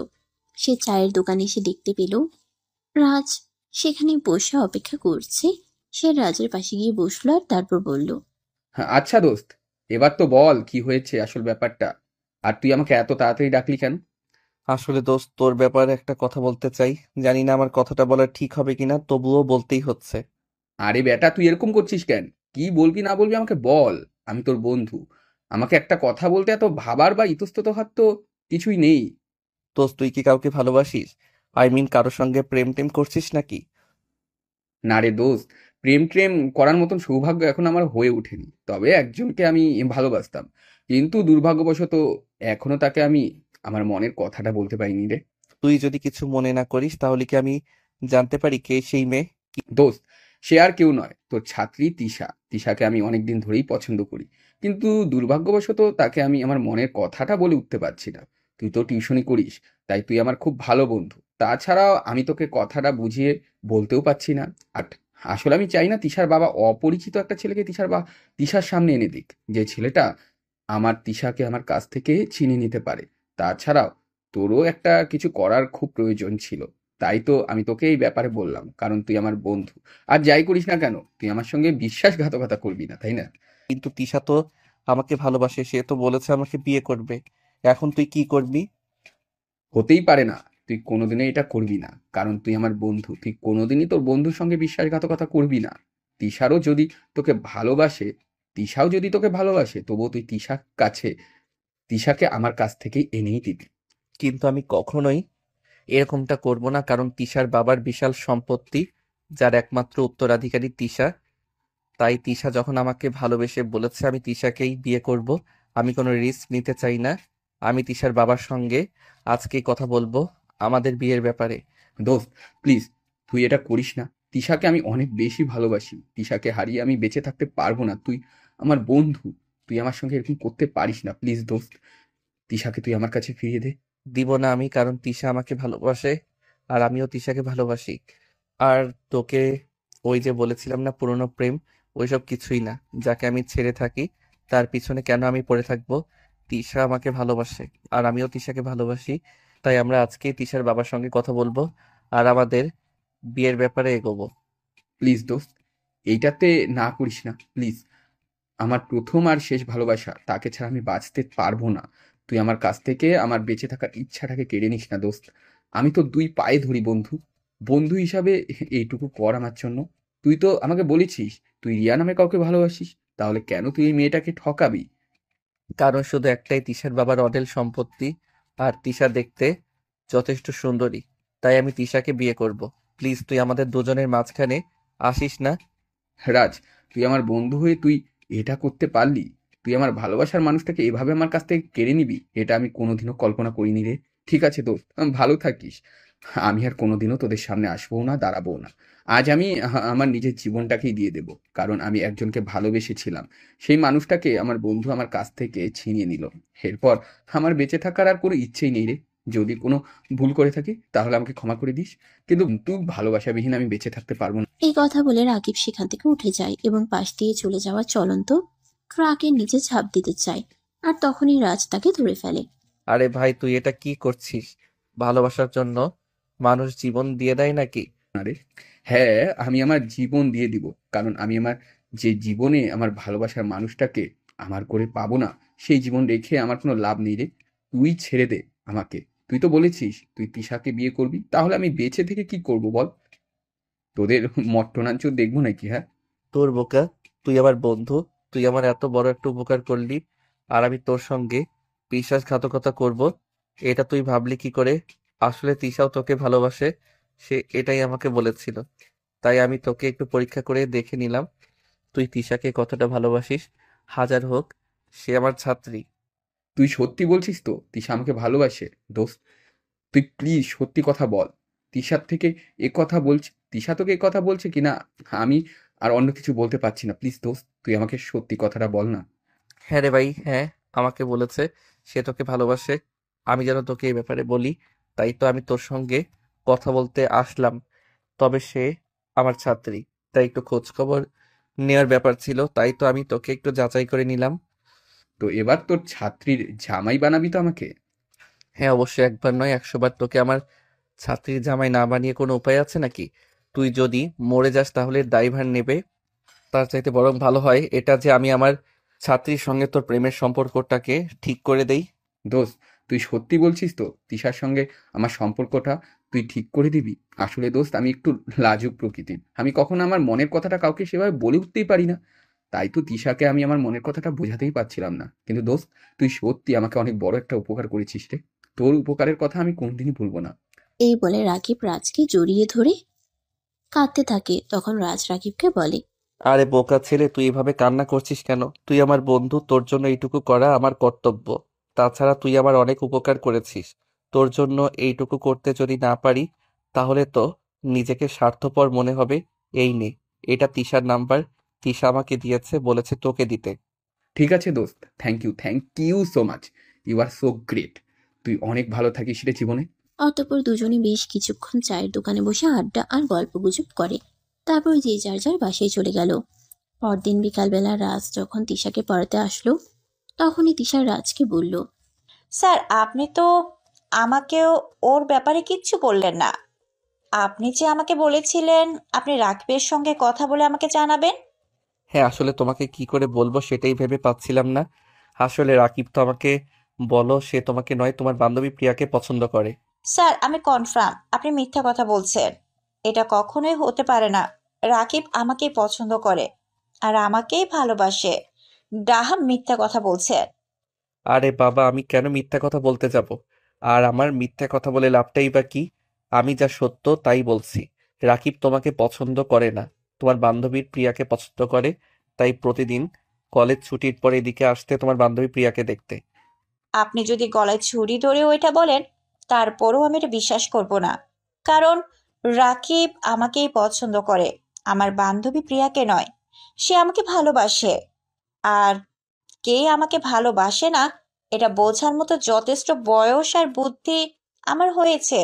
তাই আমি নিশ্চিত আপনি মিথ্যা কথা বলছেন। সত্য বলে যে মিথ্যাবাদীর শাস্তি হয়, এটা তোমার কাছে দেখলাম। সত্যি আমি সত্য কথা বলছি, আর তুমি আমাকে মিথ্যাবাদী প্রমাণ করে দিলে। না, আপনি একদম সত্যি কথা বলছেন না। আপনি আমাকে মিথ্যা কথা বলছেন। রাকিব আমাকেই পছন্দ করে আর আমাকেই ভালোবাসে। আপনি হয়তো কোনো কারণে এটা লুকিয়ে যাচ্ছেন আর আমাকে মিথ্যা কথা বলছেন। তোমাকে মিথ্যা কথা বলে কি আমার কোনো লাভ আছে সেটা বলো। আমাকে যদি তোমাকে মিথ্যা কথা বলে আমার কোনো লাভ থাকতো তাহলে আমি তোমাকে মিথ্যা কথা বলতাম। তিশা তো এখন কোনো কথা না বলে চুপচাপ সেখান থেকে উঠে নিজের রুমে চলে গেল আর ব্যালকনিতে দাঁড়িয়ে কান্না করতে থাকলো। রাজ তখন পিছন পিছন তিশার রুমে গেল আর তিশার পিছনে দাঁড়িয়ে বলল, আই এম সরি তিশা, তোমাকে মিথ্যা বলার জন্য। রাকিব তোমাকেই ভালোবাসে, আমি তার সঙ্গে কথা বলেছিলাম, আমি তার সঙ্গে কথা বলেই জানতে পারি সত্যি তোমাকে ভালোবাসে। আমি তোমার নাম্বার কাকে দিয়ে এসেছি, সে বলেছে সময় মতো তোমাকে ফোন করবে। স্যার, আপনি সত্যি বলছেন তো? আরে বাবা, এতক্ষণ মিথ্যা বলেছি বলে কি এখনো মিথ্যা বলবো নাকি? আমি সত্য কথাই বলছি। রাকিব তোমাকেই ভালোবাসে, সেটা আমি তার সঙ্গে কথা বলে কনফার্ম হয়েছি। Sir, you are so great. আমার এত বড় একটা উপকার করার জন্য আপনাকে অসংখ্য অসংখ্য ধন্যবাদ। আমি জানতাম রাকিব আমাকেই ভালোবাসে, তাই আপনাকে দিয়ে সেটা শিওর হয়ে নিলাম। ঠিক আছে, এখন পড়ার টেবিলে চলো। ঠিক মতো পড়াশোনা করতে হবে, তা না হলে আবার তোমার বাবা আমাকে মাস শেষে মাইনে দেবে না। প্রেমের জায়গায় প্রেম রাখবা, আর পড়াশোনার জায়গায় পড়াশোনা। তা না হলে কিন্তু আমি তোমার আব্বুকে সব বলে দেবো, বলে দিলাম। ঠিক আছে স্যার, আপনি কোনো চিন্তা করবেন না, আমি দুটো জিনিসকে আলাদাভাবে রাখতে পারবো। এই বলে দুজনেই ড্রয়িং রুমে পড়ার টেবিলে চলে আসলো। আর রাজ তিশাকে পড়া বুঝিয়ে দিতে থাকলো। এভাবেই চলছিল দিনগুলো। তোমাদের রাকিব আর তিশার মধ্যে খুবই ভালো একটা সম্পর্ক তৈরি হয়ে গেছে। পড়াশোনার ফাঁকে দুজন দুজনকে যথেষ্ট সময় দিচ্ছে। ভালোবাসার যত্ন টেক কেয়ারের মধ্যে দিয়ে যাচ্ছে তাদের দিনগুলো। হঠাৎ একদিন রাজ রাকিবকে বলল, দোস্ত, তোদের ভালোবাসা থেকে না আমার একজনের কথা খুব বেশি মনে পড়ছে। আমি বুঝতে পারছি না, যে মানুষটাকে আমি সহ্য করতে পারতাম না, সেই মানুষটাকে কি করে আমার এত মনে পড়ছে। দোস্ত, তুই কার কথা বলছিস আমি ঠিক বুঝতে পারছি না। তুই একটু খুলে বলবি তো, শুনি আসল ব্যাপারটা কি। আমার চাচাতো বোন আশা আপুর কথা। তিশা তোকে যেমন ভালোবাসে, যত্ন নিতে, কেয়ার করে, আশা আপু আমাকে এগুলো করতো। কিন্তু আমি তো রিয়াকে ভালোবাসি, তাই আশা আপুর এই পাগলামিগুলোকে আমি কোনো পাত্তা দিতাম না। নির্ঘাত পাগলামো বলে সেগুলোকে উড়িয়ে দিতাম। কিন্তু তোদের দুজনের ভালোবাসা থেকে আমার মনে হয় আশাও আমাকে সত্যিই ভালোবাসতো।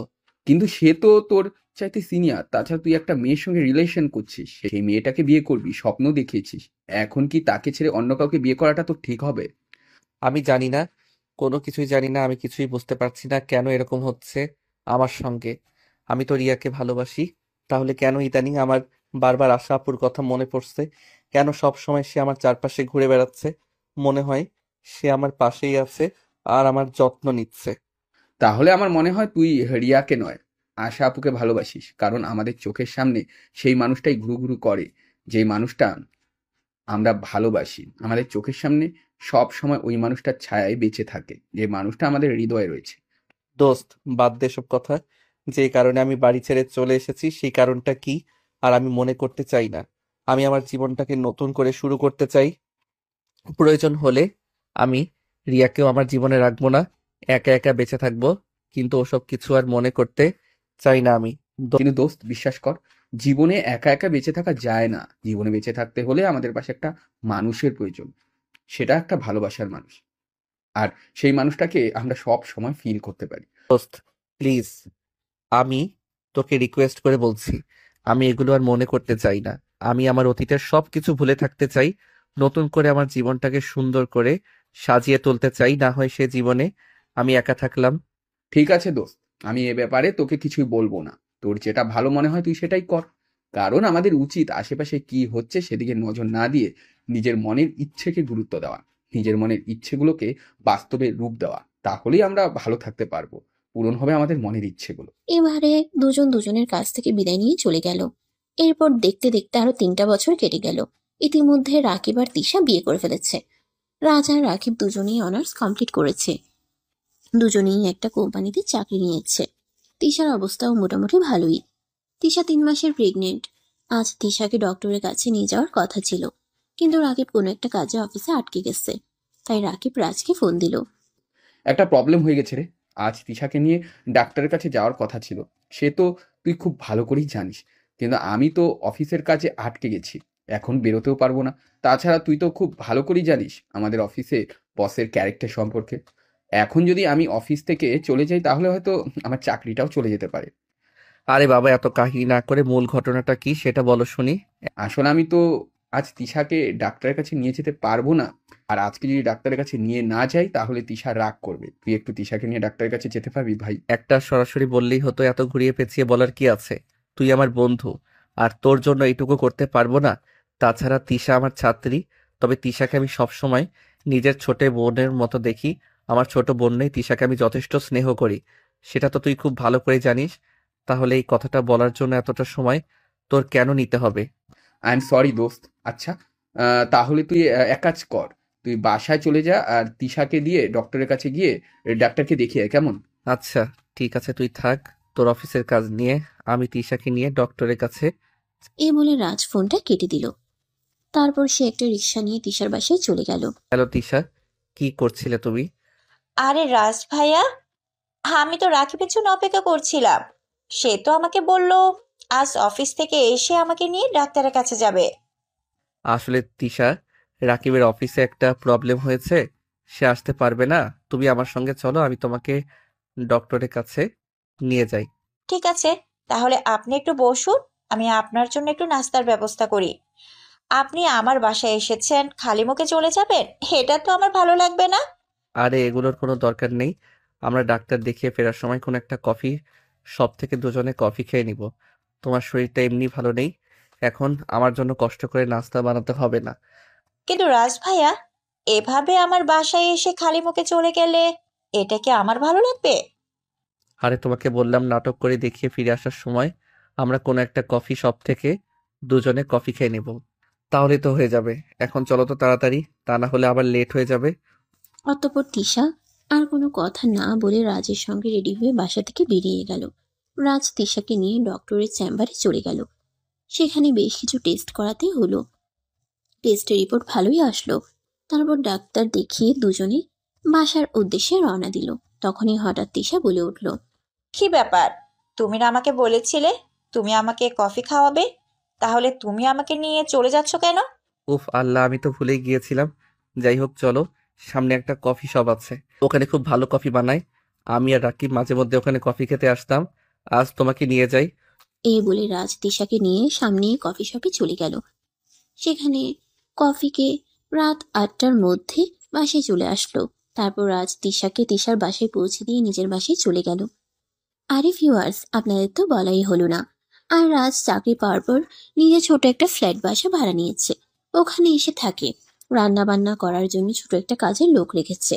সে রান্না বান্না, ঘর মোছা আর কাপড় ধোয়া এগুলো করে দিয়ে যায়। আর সে মোটামুটি একটা চাকরি করে সেখান থেকে মাসাল্লাহ ভালোই বেতন পায়।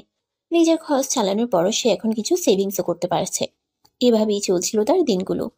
হঠাৎ একদিন রাকিব আর রাজ অফিস ছুটির দিনে বাইরে চায়ের দোকানে বসে চা খাচ্ছিল। তখনই রাকিব রাজকে বলল, দোস্ত, অনেকদিন তো হলো বাড়ি থেকে চলে এসেছি, এবার আর অভিমান করে থাকিস না রে। এবার ফ্যামিলির মানুষের সঙ্গে যোগাযোগ কর। দোস্ত, যে সম্পর্ক ছিন্ন করে চলে এসেছি সেই সম্পর্ক আর জোড়া লাগাতে আমার ইচ্ছে করছে না। আমি আর আমার ফ্যামিলি মানুষের সঙ্গে কোনো যোগাযোগ করতে চাই না। ভাই, তোর সবকিছুই আছে, তারপরেও তুই সেগুলোকে মূল্য দিচ্ছিস না। আর আমি জন্মের পরে বাবা মাকে হারিয়েছি, সংসারটাকেও নিজের হাতে সামলাচ্ছি সেই ছোট থেকেই। আমার চাচা আমার বাবার সব সম্পত্তি দখল করে নিয়েছেন। আমি তখন এসব ব্যাপারে বুঝতাম না। যাই হোক, যখন থেকে বুঝতে শিখেছি তখন থেকে একটু একটু করে গুছিয়ে রাখার চেষ্টা করি। আর তোরা তো সবকিছুই আর তোর তো সবকিছু আছে, তাহলে তুই কেন এখানে পড়ে আছিস? যদি আমি আবার ওই বাড়িতে ফিরে যাই তাহলে আবার সবাই আমাকে ধরে বেঁধে আশা প্রসঙ্গে বিয়ে দেওয়ার চেষ্টা করবে, কিন্তু আমি আশা আপুকে বিয়েই করতে চাই না। কিন্তু আমার মনে হয় এটা তোর শুধু মুখের কথা না, মনের কথা। নয়তো কাট। কিন্তু আমার মনে হয় এটা তো শুধু মুখের কথা, মনের কথা নয়। তুই যদি আশা আপুকে পছন্দ নাই করিস, তাহলে এতদিন আশা আপুর কথা মন থেকে সম্পূর্ণভাবে মুছে ফেলতেই আমি প্রায়ই লক্ষ্য করি। তাহলে এতদিনে আশা আপুর কথা মন থেকে মুছেই ফেলতে পারতিস। আমি প্রায়ই লক্ষ্য করি তুই মাঝে মাঝেই ওর কথা বলিস। আশা আপু তোকে এটা করে দিত, ওটা করে দিত, আশা আপু তোকে এভাবে ওভাবে কেয়ার করতো। তোর মনে যদি আশা আপুর সম্পর্কে এই সমস্ত ভালোবাসা নাই থাকতো, তাহলে তুই এগুলো কেন তুলবি বল? আরে ভাই, বিশ্বাস করো, আশা আপু এগুলো করতো বলেই আমার মনে পড়ে, কিন্তু তাই বলে আমি তাকে ভালোবাসি না আর বিয়েও করতে চাই না। এটাই সত্য কথা। তুই আমার কথা বিশ্বাস কর। ভাই, আমি তোর কথা বিশ্বাস করতে পারলাম না, কারণ আমিও তো ভালোবেসে বিয়ে করেছি, তাই আমি জানি ভালোবাসার ফিলিংসগুলো কেমন হয়। আমি 100% গ্যারান্টি দিয়ে বলছি, তুই আশা আপুকে ভালোবাসিস, আর আশা আপুকে খুব বেশি মিস করিস। রাজ তখন কোনো কথা না বলে সেখান থেকে চুপচাপ বাসায় চলে আসলো। আসলে তার এ ব্যাপারে কথা বলতে ইচ্ছে হচ্ছিল না। বাসায় এসে বিছানায় শুয়ে শুয়ে মনে মনে ভাবতেছিল, আসলেই কি সে আশা আপুকে ভালোবাসে? বেশ কিছুক্ষণ শুয়ে শুয়ে চিন্তা করলো। তখনই তার হঠাৎ মনে পড়লো, আসলে রাকিব যা বলেছে তা একদম সত্য কথা। আমাদের সেই মানুষটাকে খুব বেশি মনে পড়ে যায়, মানুষটাকে আমরা খুব বেশি ভালোবাসি। আমাদের কল্পনায় যেই মানুষটা আসে সেই মানুষটাই আমাকে অনেক বেশি ভালোবাসে। কিন্তু রাজ সেটা রাকিবের কাছে প্রকাশ করলো না। এরপর চলে গেল আরো 2 বছর। তিশার একটা মেয়ে বাবু হয়েছে। সে এখন টুকটাক কথাও বলতে পারে। হঠাৎ একদিন রাজ তিশার বাসায় গেল। কি অবস্থা তিশা, কেমন আছো? আর তোমার মেয়ে কেমন আছে? এই তো ভাইয়া, আলহামদুলিল্লাহ, আমিও ভালো আছি। আর আমার মেয়েও ভালো আছে। ভাইয়া, তোমাকে একটা কথা বলার ছিল। তুমি কিছু মনে করবে না তো? আরে পাগলি মেয়ে, তুই আমাকে কিছু বলে আমি আবার কিছু মনে করব কেন? তোকে তো আমি সবসময় নিজের বোনের মতোই স্নেহ করি। ভাইয়া, তুমি যদি সত্যি আমাকে নিজের বোনের মতো মনে করো, তাহলে ছোট বোন হিসাবে তোমাকে একটা উপদেশ দিতে চাই। হ্যাঁ রে বাবা, বল না কি বলবি। এত হেয়ালি কেন করছিস? তুই তো জানিস আমি এত হেয়ালি করা একদম পছন্দ করি না। আমি মানে, আমরা সবাই চাই তুমি তোমার ফ্যামিলিতে ফিরে যাও। কারণ কি জানো, আমার একটা মেয়ে হয়েছে। আমি জানি এখন সন্তানকে ছাড়া একটা মুহূর্ত থাকা কতটা কষ্টের। আর তোমার বাবা মা, তারা কতটা কষ্ট করছে। তুমি কবে তাদের কাছ থেকে চলে এসেছো। সন্তান ছাড়া বাবা মায়ের জীবন কতটা দুর্বিষহ, সেটা আমি বুঝতে পারি। প্লিজ তুমি চলে যাও। কিন্তু আমি সেদিন যখন বাড়ি ছেড়ে বের হয়ে চলে এসেছিলাম, আমি তো বলে এসেছিলাম আমি আর কোনোদিন ওই বাড়িতে ফিরে যাব না। আমি যদি ওই বাড়িতে ফিরে যাই, ওই বাড়িতে কি আমার আদৌ জায়গা হবে? হবে না মানে? 100 বার হবে। তুমি কেন ভুলে যাচ্ছ? তুমি ওই বাড়িরই একমাত্র পুত্র সন্তান। আর ওই বাড়ির সমস্ত সম্পত্তি উত্তরাধিকারী একমাত্র তুমি। আশা করি যদি তুমি বিয়ে নাও করো, তারপরেও কত কত কোটি টাকার সম্পত্তি তোমার, সেগুলো কি তোমার বাবা মা এমনি এমনি কাউকে দিয়ে দিবে? তাছাড়া তুমি তাদের সন্তান, জীবিত আছো। তাদের কাছে থাকাটা তোমার প্রয়োজন আর কর্তব্য। আচ্ছা ঠিক আছে, আমি এই ব্যাপারে ভেবে দেখব। এত চিন্তা ভাবনার কিচ্ছু নেই। আমি রাকিবের সঙ্গে কথা বলবো, এবং আগামী সপ্তাহে আমরা দুজন তোমাকে নিয়ে তোমার বাড়িতে যাব। তারপর যা হয় দেখা যাবে। কিন্তু যদি তারপর ওখান থেকে অপমানিত হয়ে ফিরে আসতে হয়? আম- সেটা তুমি আমার উপর ছেড়ে দাও। ওখানে যা হবে সবটা আমি সামলে নেব। কিন্তু তোমাকে আমার সঙ্গে যেতেই হবে। এটাই শেষ কথা। আমরা আর কোনো কথাই শুনতে চাই না। রাজ তখন আর কোনো কথা না বলে সেখান থেকে সোজা নিজের বাসায় চলে গেল। এদিকে সেদিন রাতের বেলা যখন রাকিব বাসায় আসলো, তখন তিশা রাকিবের সঙ্গে এ ব্যাপারে কথা বলল। সবকিছু শুনে রাকিব তিশাকে বলল, আমি তো এই ব্যাপারে আজকে অনেক আগেই বলেছিলাম, কিন্তু সে তো আমার মুখের উপর না করে দিয়েছে। আমি আজ রাজ ভাইয়ের সঙ্গে কথা বলেছি। আমি ওনাকে সবটা বুঝিয়ে বলেছি। উনি আমাদের সঙ্গে যেতে রাজি হয়েছেন।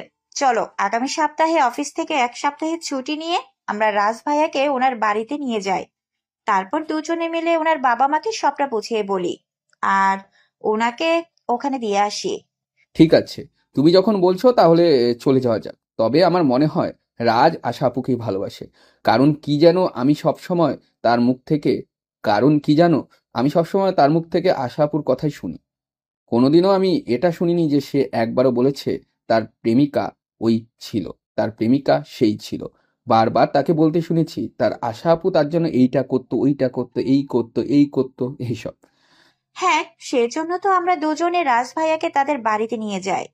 তারপর তার বাবা মার সঙ্গে কথা বলি। আশা আপুর সঙ্গেও কথা বলি। আশা আপু যদি এখনো রাজের জন্য অপেক্ষা করে বসে থাকে, তাহলে তো আমরা এটাই বুঝতে পারবো যে আশা আপু এখনো রাজকেই ভালোবাসে। হ্যাঁ, তুমি একদম ঠিক কথাই বলেছ। আমাদের হাতে এই একটা মাত্রই উপায় আছে, শুধু এইটা বোঝার জন্য। তাহলে চলো, আমি আগামী সপ্তাহে অফিস থেকে 1 সপ্তাহ ছুটি নিই। আর রাজকেও বলি অফিস থেকে ছুটি নিতে, তারপর তাকে নিয়ে তার বাড়িতে যাই। যদি ওখানে সবকিছু ঠিকঠাক হয়ে যায় তাহলে তো ভালোই। আর যদি সবকিছু ঠিকঠাক না হয় তাহলে তো আবার কাকে এখানে এসে চাকরি করতে হবে। আজও তো ওখানে। চলো ওখানে গিয়ে দেখা যাক পরিস্থিতিটা কি হয়। তারপর না হয় এসব কিছু নিয়ে ভাবা যাবে। অতঃপর পরের সপ্তাহে রাজ আর রাকিব দুজনই অফিস থেকে ছুটি নিল আর রেডি হয়ে ঢাকার উদ্দেশ্যে রওনা দিল।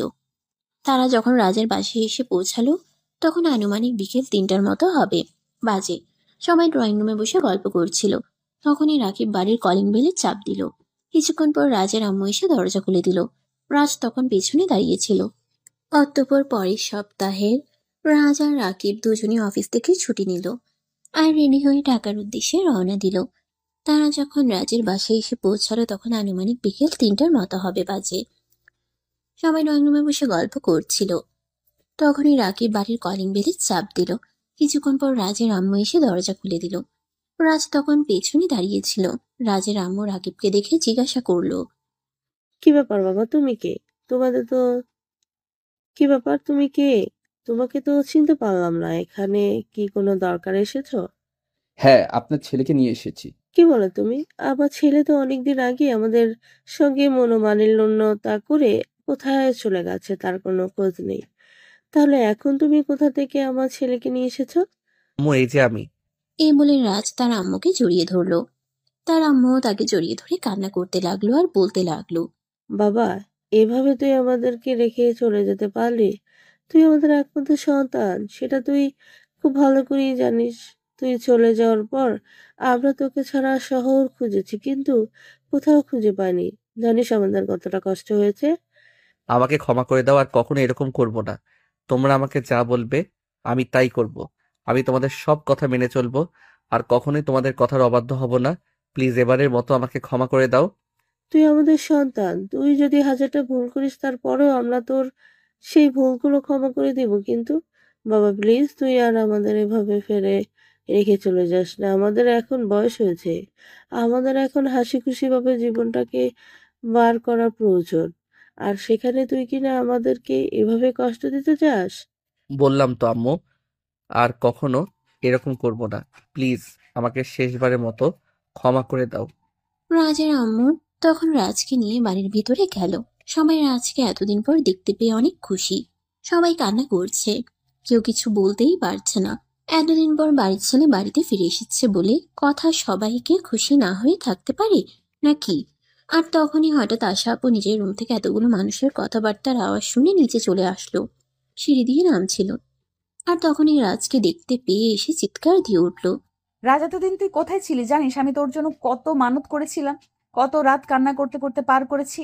আল্লাহর কাছে নামাজে শুধু তোকেই চেয়েছি। প্রত্যেকটা মোনাজাতে আমি আল্লাহর কাছে বলেছি, আল্লাহ তুমি আমার রাজকে আমার কাছে ফিরিয়ে দাও। আমি আর জীবনে কিছুই চাই না। রাজ তখন কোনো কথা না বলে চুপচাপ দাঁড়িয়েছিল। সে কি বলবে, কিসের ভেবে পাচ্ছে না। তখনই পাশ থেকে রাকিব আর তিশা তাকে বলল, রাজ, আশা আপুর সঙ্গে কথা বল। আশা আপু এখনো তোর অপেক্ষায় আছে। প্লিজ এবার আর অ্যাভয়েড করিস না। কিন্তু রাকিব, আরে আরে কোনো কিন্তু নেই। তোমার কাছ থেকে আর কোনো অজুহাত শুনতে চাই না। তোমাকে যেটা বলেছি তুমি সেটাই করবে। দেখছি তুমি ভালোবাসাকে কাছে পাওয়ার জন্য কতটা ব্যাকুল হয়েছিলে। এখন তোমার ভালোবাসার মানুষটা এতদিন ধরে তোমার জন্য অপেক্ষা করছে। এখন সেই মানুষটাকে অবহেলা করাটা তোমার একদমই ঠিক হবে না। তুমি যাও, আপুর সাথে কথা বলো। রাজ তখন আর কোনো কথা না বলে আশার কাছে গেল। আশা তখনই তাকে জড়িয়ে ধরে হাউমাউ করে কান্না করে দিল। আরে আমি তো তোকে ভালোবাসতাম, কিসের কমতি ছিল আমার, যা তোর ওই গার্লফ্রেন্ডের মধ্যে ছিল? কেন তুই করলি এরকমটা আমার সঙ্গে? জানিস শুধু আমি না, ফ্যামিলির সবগুলো মানুষ কতটা কষ্ট পেয়েছে।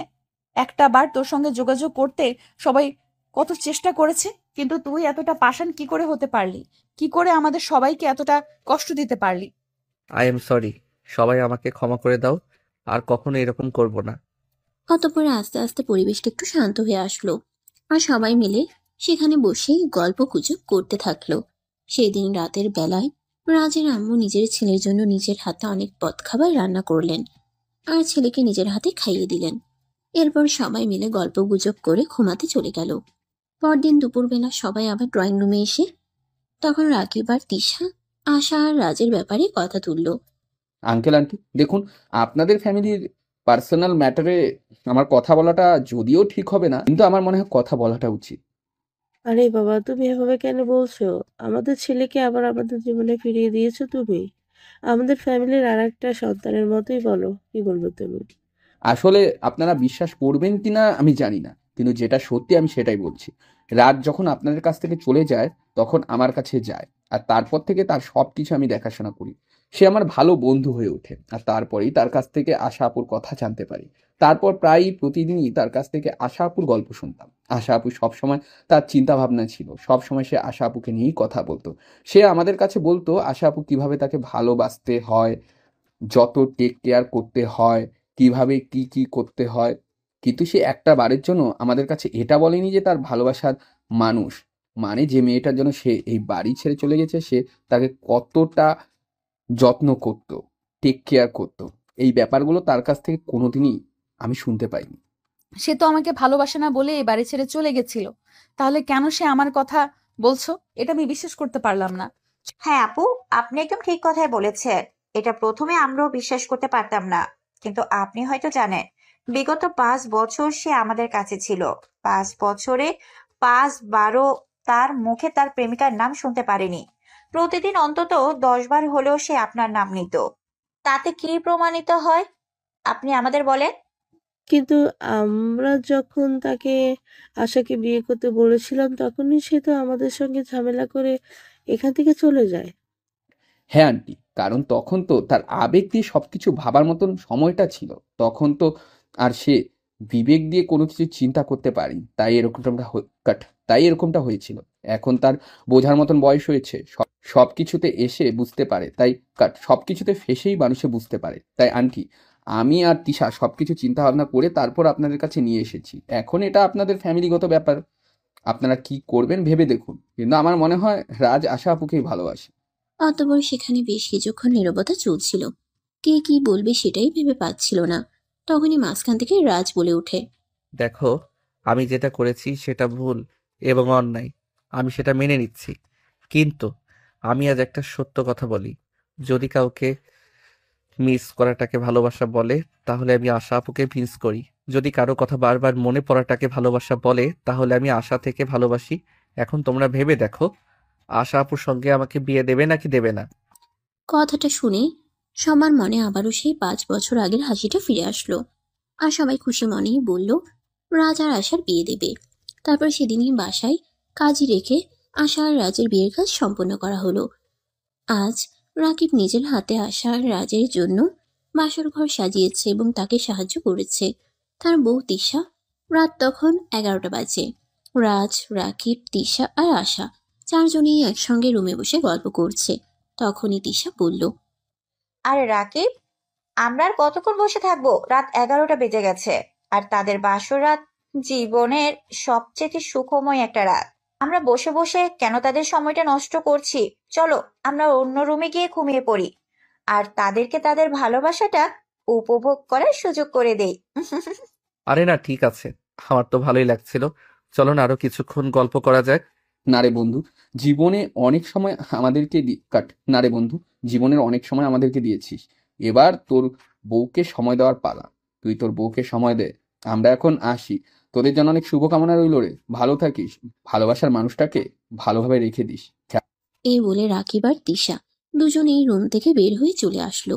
আর তখনই আশা বিছানা থেকে নেমে রাজকে সালাম করে আর তারপর বলে, চলো দুজনে একসঙ্গে 2 রাকাত নফল নামাজ আদায় করি আর আল্লাহর কাছে আমাদের নতুন জীবনের জন্য দোয়া করি। হ্যাঁ, তাই চলো। এই বলে দুজন একসঙ্গে উজু করে এসে তারপর নামাজে দাঁড়িয়ে গেল। নামাজ শেষ হলে রাজ আশাকে নিয়ে বিছানায় চলে আসলো। দুজন সামনাসামনি বসে আছে, কেউ কোনো কথা বলছে না। তখনই রাজ আশার হাত দুটো ধরে বলল, প্লিজ, তুমি আমাকে ক্ষমা করে দাও। আমি তোমাকে এভাবে কষ্ট দিতে চাইনি, কিন্তু কি করব বলো, সময়টাই হয়তো এরকম ছিল। আরে তুমি আমার কাছে ক্ষমা কেন চাইছো? তুমি আমার স্বামী। আমি কোনো ভুল করে থাকলে আমাকে তুমি ক্ষমা করে দিও। কিন্তু আমি বুঝতে পেরেছি ওই সময়টা তোমার আবেগের ছিল, তাই তাই আমার সঙ্গে এরকম করেছো। তবে বিশ্বাস করো, আমি কিছুই মনে করিনি। আমি জানতাম আমার ভালোবাসার সত্য একদিন না একদিন তুমি ফিরে আসবেই। সত্যি তুমি আমাকে ক্ষমা করে দিয়েছো? আমার প্রতি তোমার কোনো অভিযোগ নেই? না রে বাবা, কোনো অভিযোগ নেই। এখন চলো, এই 5 বছর আগে যেটা করতে চেয়েছিলাম এখন ওটা করি। এখন তো আর কোনো বাধা নেই, এখন তো আমরা স্বামী স্ত্রী। কথাটা শুনে রাজ অনেকটাই লজ্জায় পড়ে গেল। আসলে সে কোনোদিন কল্পনাও করেনি তার আপন চাচাতো বোনের সঙ্গে তাকে বাসর করতে হবে। যাই হোক, বিধাতার লেখন কেউ খণ্ডাতে পারে না। লজ্জায় সে আশার দিকে চোখ তুলে তাকাতে পারছিল না। তখন আশা 2 হাত দিয়ে তার মুখটা ধরে নিজের দিকে ফিরিয়ে নেয় আর বলে, এখন আর লজ্জা পেলে কি হবে? যা হবার সেটা তো 5 বছর আগেই হয়ে গেছে। এখন তো শুধু সেটা রিপিট করব। তাই তাহলে চলো, আর দেরি করছো কেন? শুরু করা যাক। এই বলে রাজ আশার কাছে চলে যায় আর তারপর আশাকে নিজের কাছে টেনে নেয়। আর আশার কপালে আলতো করে একটা ভালোবাসার পরশ এঁকে দিয়ে নিজের বুকের সঙ্গে আশাকে মিশিয়ে নেয়। আশাও এতদিন পর নিজের ভালোবাসার মানুষটাকে ফিরে পেয়ে আনন্দে আত্মহারা হবার অবস্থা। সেও ভালোবাসার বাঁধনে নীলকে নিজের কাছে টেনে নেয়। এরপর দুজন দুজনকে নিয়ে ভালোবাসার মহাসমুদ্রে ডুবে গেল। তো ভিউয়ার্স, আমাদের আজকের গল্পটা এই পর্যন্তই ছিল। গল্পটা আপনাদের কাছে কেমন লেগেছে ছোট্ট একটা কমেন্টে জানাতে ভুলবেন না কিন্তু। সবাই ভালো থাকবেন, সুস্থ থাকবেন। দেখা হবে আবারও নতুন কোনো এক প্রেমের গল্পে। আল্লাহ হাফিজ।